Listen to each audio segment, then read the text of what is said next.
Heresies of the Huge God by Brian W. Aldiss. Originally published in the August 1966 issue of Galaxy magazine and reprinted in the March-April issue of a UK version of the same a year later. Its first appearance in a collection of the author's short stories was in Moment of Eclipse in 1970, and it's been included in many anthologies over the years. Read by Darrell T. Smith II for my channel, Quasar Spectra. Heresies of the Huge God.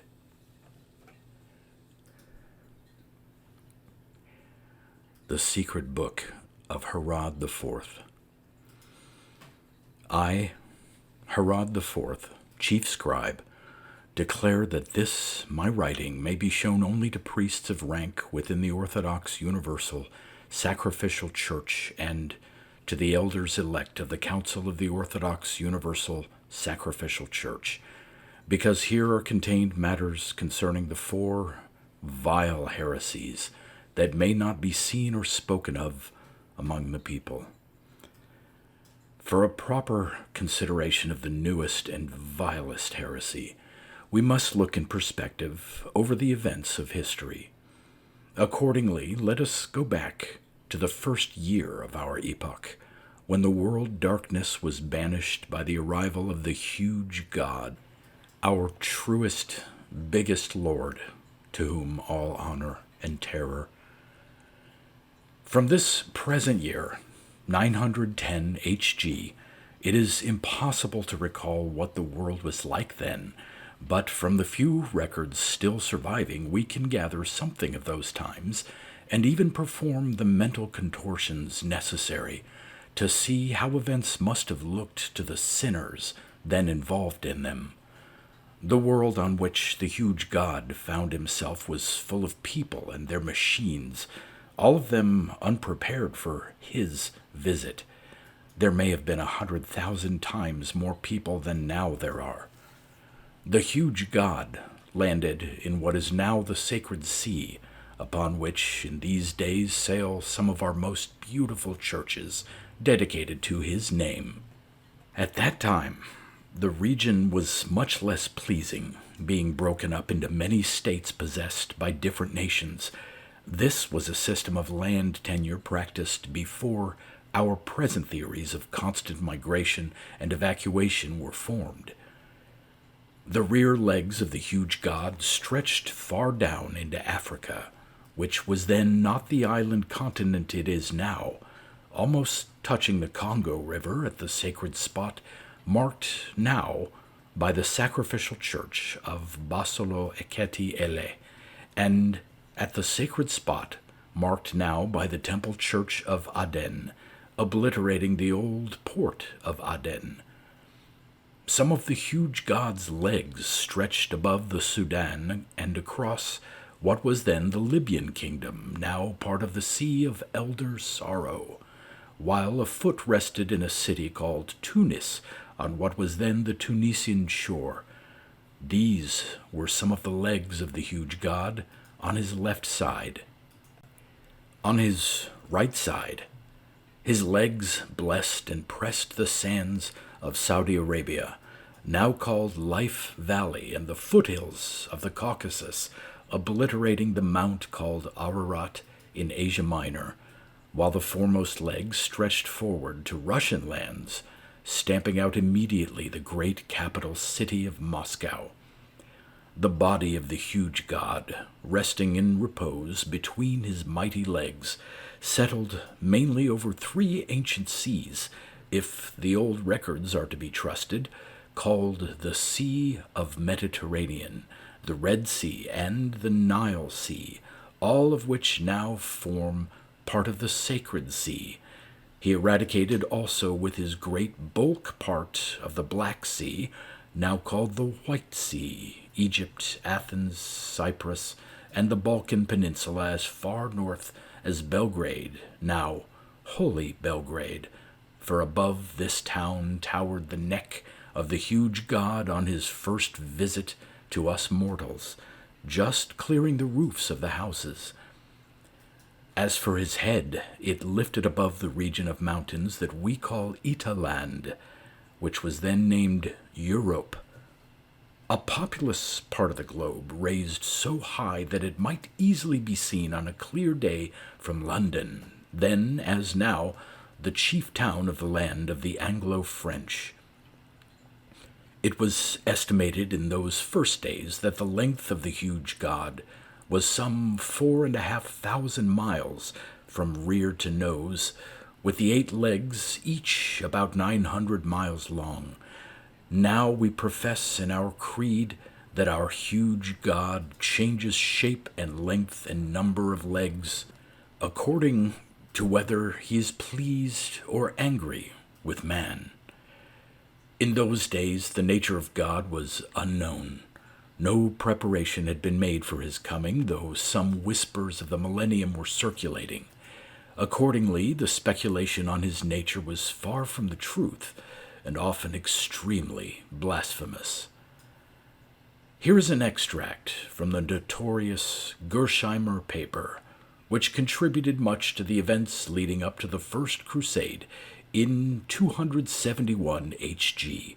We do not know who the Black Gersheimer was, apart from the meaningless fact that he was a scientific prophet at somewhere called Cornell or Carnell, evidently a church on the American continent, then a differently shaped territory. Aerial surveys suggest that this creature, if one can call it that, which straddles a line along the Red Sea and across southeast Europe, is non-living, at least as we understand life. It may be merely coincidence that it somewhat resembles an 8-footed lizard, so that we do not necessarily have to worry about the thing being malignant, as some tabloids have suggested. Not all the vile jargon of that distant day is now understandable, but we believe aerial surveys to refer to the mechanical flying machines which this last generation of the godless possessed. Black Gersheimer continues.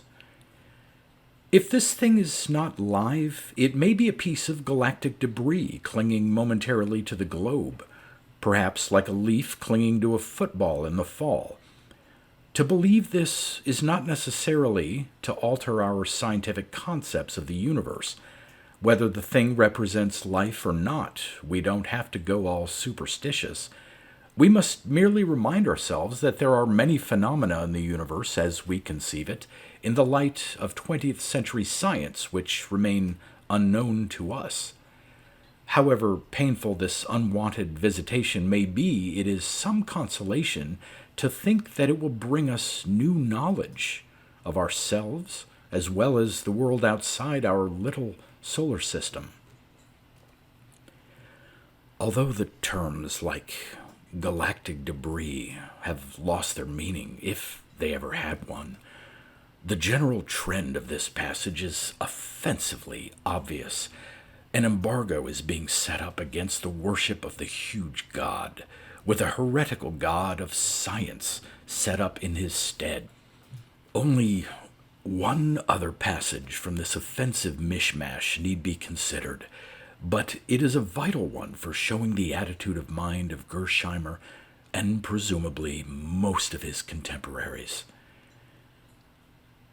Naturally enough, the peoples of the world, particularly those who are still lingering on the threshold of civilization, are full of fear these days. They see something supernatural in the arrival of this thing, and I believe that every man, if he is honest, will admit to carrying an echo of that fear in his heart. We can only banish it and can only meet the chaos into which the world is now plunged if we retain a galactic picture of our situation in our minds. The very hugeness of this thing that now lies plastered loathsomely across our world is cause for terror. But imagine it in proportion. A centipede is sitting on an orange, or, to pick an analogy that sounds less repulsive, a little gecko 6 inches long is resting momentarily on a plastic globe of the Earth, which is 2 feet in diameter. It is up to us, the human race, with all the technological forces at our disposal, to unite as never before and blow this thing, this large and stupid object, back into the depths of space from whence it came. Good night. My reasons for repeating this initial blasphemy are these: that we can see here in this message from a member of the world darkness traces of that original sin which, with all our sacrifices, all our hardships, all our crusades, we have not yet stamped out.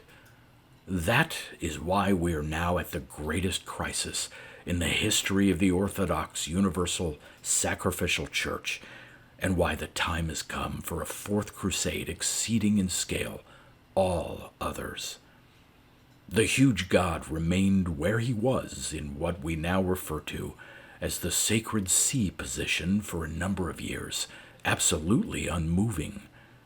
For mankind, this was the great formative period of belief, marking the establishment of the universal church and characterized by many upheavals. The early priests and prophets suffered much that the word might go round the world, and the blasphemous sects be destroyed, though the underground book of church lore suggests that many of them were in fact members of earlier churches who, seeing the light, transferred their allegiances.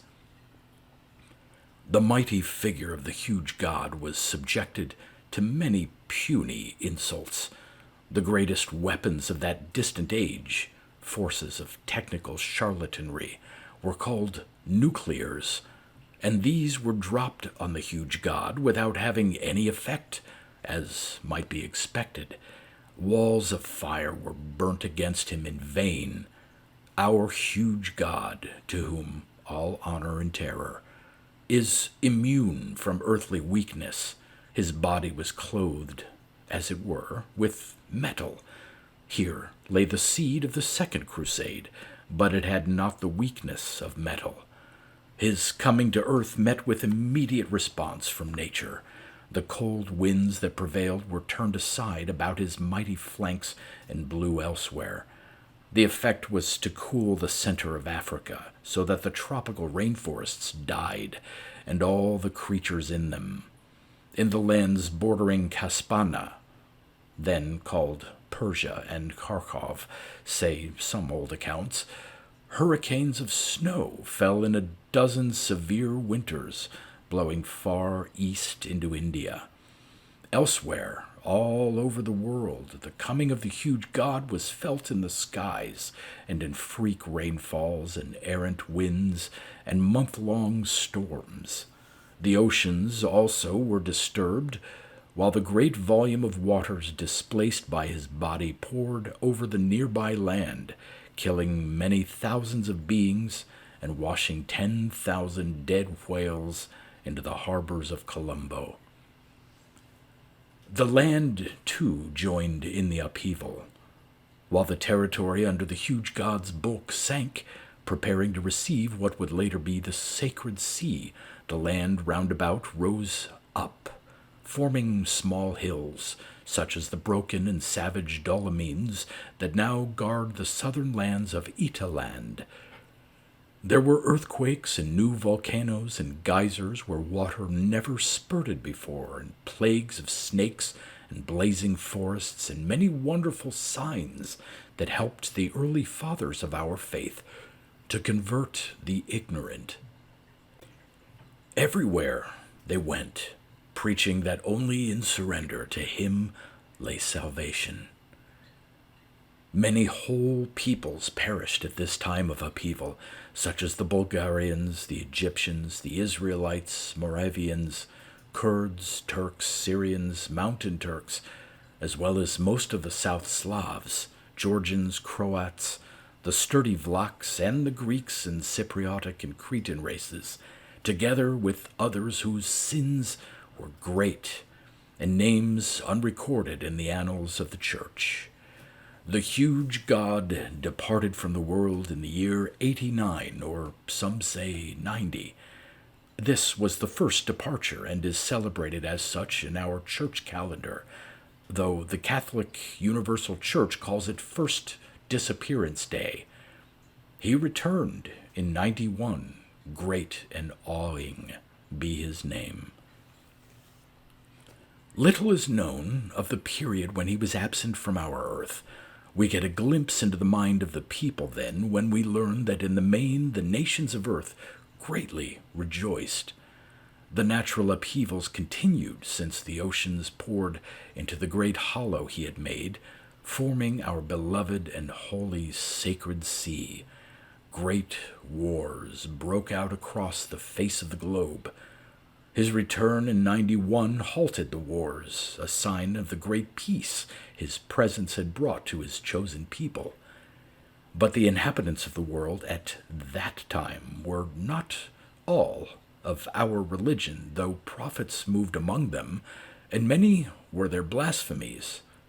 In the Black Museum attached to the great basilica of Omar and Yemen is documentary evidence that they tried at this period to communicate with the huge god by means of their machines. Of course, they got no reply, but many men reasoned at this time, in the darkness of their minds, that this was because the god was a thing, as Black Gersheimer had prophesied. The huge god, on this his second coming, blessed our earth by settling mainly within the Arctic Circle, or what was then the Arctic Circle, with his body straddling from northern Canada, as it was, over a large peninsula called Alaska, across the Bering Sea and into the northern regions of the Russian lands, as far as the river Lena, now the Bay of Len. Some of his rear feet broke far into the Arctic ice, while others of his forefeet entered the North Pacific Ocean. But truly, to him, we are but sand under his feet, and he is indifferent to our mountains or our climatic variations. As for his terrible head, it could be seen reaching far into the stratosphere, gleaming with metal sheen by all the cities along the northern part of America's seaboard, from such vanished towns as Vancouver, Seattle, Edmonton, Portland, Blanco, Reno, and even San Francisco. It was the energetic and sinful nation that possessed these cities which was now most active against the huge god. The weight of their ungodly scientific civilization was turned against him, but all they managed to do was blow apart their own coastline. Meanwhile, other natural changes were taking place. The mass of the huge god deflected the earth in its daily roll, so that seasons changed, and in the prophetic books we read how the great trees brought forth their leaves to cover them in the winter, and lost them in the summer. Bats flew in the daytime, and women bore forth hairy children. The melting of the ice caps caused great floods, tidal waves, and poisonous dews, while in one night we hear that the waters of the deep were moved, so that the tide went out so far from the Malayan uplands, as they now are, that the continental peninsula of blessed land was formed in a few hours of what had previously been separate continents or islands, called Singapore, Sumatra, Indonesia, Java, Sydney, and Australia or Austria. With these powerful signs, our priests could convert the people, and millions of survivors were speedily enrolled into the church. This was the first great age of the church, when the word spread across all the ravaged and transformed globe. Our institutions were formed in the next few generations, notably at the various councils of the new church, some of which have since proved to be heretical. We were not established without some difficulty, and many people had to be burned before the rest could feel the faith burning in them. But as generations passed, the true name of the God emerged over a wider and wider area. Only the Americans still clung largely to their base superstition. Fortified by their science, they refused grace. So, in the year 271, the First Crusade was launched chiefly against them, but also against the Irish, whose heretical views had no benefit of science. The Irish were quickly eradicated, almost to a man. The Americans were more formidable, but this difficulty served only to draw the people closer and unite the church further. This First Crusade was fought over the first great heresy of the Church, the heresy claiming that the huge God was a thing, not a god, as formulated by Black Gersheimer. It was successfully concluded when the leader of the Americans, Lionel Undermeyer, met the venerable world Emperor Bishop John II and agreed that the messengers of the Church should be free to preach unmolested in America. Possibly a harsher decision could have been forced, as some commentators claim, but by this time both sides were suffering severely from plague and famine, the harvests of the world having failed. It was a happy chance that the population of the world was already cut by more than half, or complete starvation would have followed the reorganization of the seasons. In the churches of the world, the huge God was asked to give a sign that he had the great victory over the American unbelievers. All who opposed this enlightened act were destroyed. He answered the prayers in 297 by moving swiftly forward only a comparatively small amount and lying mainly in the Pacific Ocean, stretching almost as far south as what is now the Antarctic, what was then the Tropic of Capricorn, and what had previously been the equator. Some of his left legs covered the towns along the West American seaboard as far south as Guadalajara, where the impression of his foot is still marked by the Temple of the Sacred Toe, including some of the towns such as San Francisco already mentioned. We speak of this as the first shift. It was rightly taken as a striking proof of the huge God's contempt for America. This feeling became rife in America also, purified by famine, plague, gigantic earth tremors, and other natural disorders. The population could now better accept the words of the priests, all becoming converted to a man. Mass pilgrimages were made to see the great body of the huge God, stretching from one end of their nation to the other.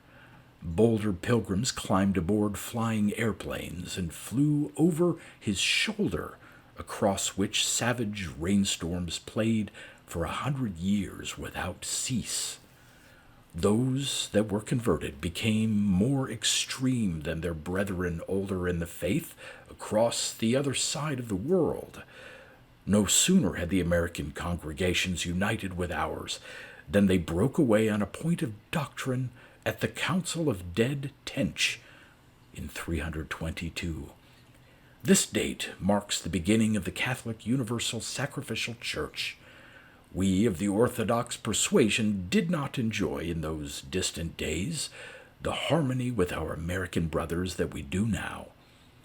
The doctrinal point on which the churches split apart was, as is well known, the question of whether humanity should wear clothes that imitated the metallic sheen of the huge God. It was claimed that this was setting up man in God's image, but it was a calculated slur on the Orthodox universal priests who wore plastic or metal garments in honor of their Maker. This developed into the second great heresy. As this long and confused period has been amply dealt with elsewhere, we may pass over it lightly here, mentioning merely that the quarrel reached its climax in the Second Crusade, which the American Catholic Universals launched against us in 450. Because they still had a large preponderance of machines, they were able to force their point, to sack various monasteries along the edge of the sacred sea, to defile our women, and to retire home in glory. Since that time, everyone in the world has worn only garments of wool or fur. All who opposed this enlightened act were destroyed. It would be wrong to emphasize too much the struggles of the past. All this while, the majority of people were peacefully about their worship, being sacrificed regularly and praying every sunset and sunrise, whenever they might occur, that the huge God would leave our world, since we were not worthy of him. The Second Crusade left a trail of troubles in its wake. The next 50 years were, on the whole, not happy ones. The American armies returned home to find that the heavy pressure upon their western seaboard had opened up a number of volcanoes along their biggest mountain range, the Rockies. Their country was covered in fire and lava, and their air filled with stinking ash. Rightly, they accepted this as a sign that their conduct left much to be desired in the eyes of the huge God. For though it has never been proved that he has eyes, he surely sees us. Since the rest of the world had not been visited with punishment on quite this scale, they correctly divined that their sin was that they still clung to technology and the weapons of technology against the wishes of God. With their faith strong within them, every last instrument of science, from the nuclears to the can openers, was destroyed, and 100,000 virgins of the persuasion were dropped into suitable volcanoes as propitiation. All who opposed these enlightened acts were destroyed, and some ceremonially eaten. We of the Orthodox Universal Faith applauded our brothers' whole-hearted action, yet we could not be sure that they had purged themselves enough. Now that they owned no weapons and we still had some, it was clear we could help them in their purgation. Accordingly, a mighty armada of 166 wooden ships sailed across to America to help them suffer for the faith, and incidentally to get back some of our loot. This was the Third Crusade of 482 under John the Chubby. While the two opposed armies were engaged in battle outside New York, the second shift took place. It lasted only a matter of 5 minutes. In that time, the huge god turned to his left flank, crawled across the center of what was then the North American continent, crossed the Atlantic as if it were a puddle, moved over Africa, and came to rest in the South Indian Ocean, demolishing Madagascar with one rear foot. Night fell everywhere on earth. When dawn came, there could hardly have been a single man who did not believe in the power and wisdom of the huge God, to whose name belongs all terror and might. Unhappily, among those who were unable to believe were the contesting armies, who were one and all swept under a wave of earth and rock as the god passed. In the ensuing chaos, only one note of sanity prevailed, the sanity of the Church. The Church established as the third great heresy the idea that any machines were permissible to man against the wishes of God. There was some doctrinal squabble as to whether books counted as machines. It was decided they did, just to be on the safe side. From then on, all men were free to do nothing but labor in the fields and worship, and pray to the huge God to remove himself to a world more worthy of his might. At the same time, the rate of sacrifice was stepped up, and the slow-burning method was introduced in 499. Now followed the Great Peace, which lasted till 900. In all this time, the huge God never moved. It has been truly said that the centuries are but seconds in his sight. Perhaps mankind has never known such a long peace, 400 years of it, a peace that existed in his heart, if not outside it, because the world was naturally in some disorder. The great force of the huge god's progress halfway across the world had altered the progression of day and night to a considerable extent. Some legends claim that before the second shift, the sun used to rise in the east and set in the west, the very opposite of the natural order of things we know. Gradually, this peaceful period saw some reestablishment of order to the seasons and some cessation of the floods, showers of blood, hailstorms, earthquakes, deluges of icicles, apparitions of comets, volcanic eruptions, miasmic fogs, destructive winds, blights, plagues of wolves and dragons, tidal waves, year-long thunderstorms, lashing rains, and sundry other scourges of which the scriptures of this period speak so eloquently. The fathers of the church, retiring to the comparative safety of the inland seas and sunny meadows of Gobiland in Mongolia, established a new orthodoxy well calculated in its rigor of prayer and human burnt offering to incite the huge god to leave our poor, wretched world for a better and more substantial one.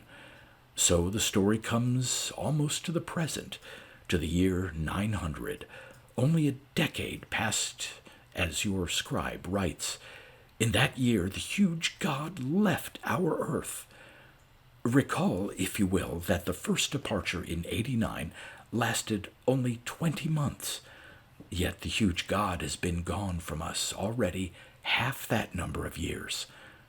We need him back. We cannot live without him, as we should have realized long ago had we not blasphemed in our hearts. On his going, he propelled our humble globe on such a course that we are doomed to deepest winter all the year. The sun is far away and shrunken. The seas freeze half the year. Icebergs march across our fields. At midday it is too dark to read without a rushlight. Woe is us! Yet we deserve everything we get. This is just a punishment, for throughout all the centuries of our epoch, when our kind was so relatively happy and undisturbed, we prayed like fools that the huge god would leave us. I ask all the elders elect of the council to brand those prayers as the fourth and greatest heresy, and to declare that henceforth all men's efforts be devoted to calling on the huge god to return to us at once. I ask also that the sacrifice rate be stepped up again. It is useless to skimp things just because we are running out of women. I ask also that a fourth crusade be launched fast before the air starts to freeze in our nostrils.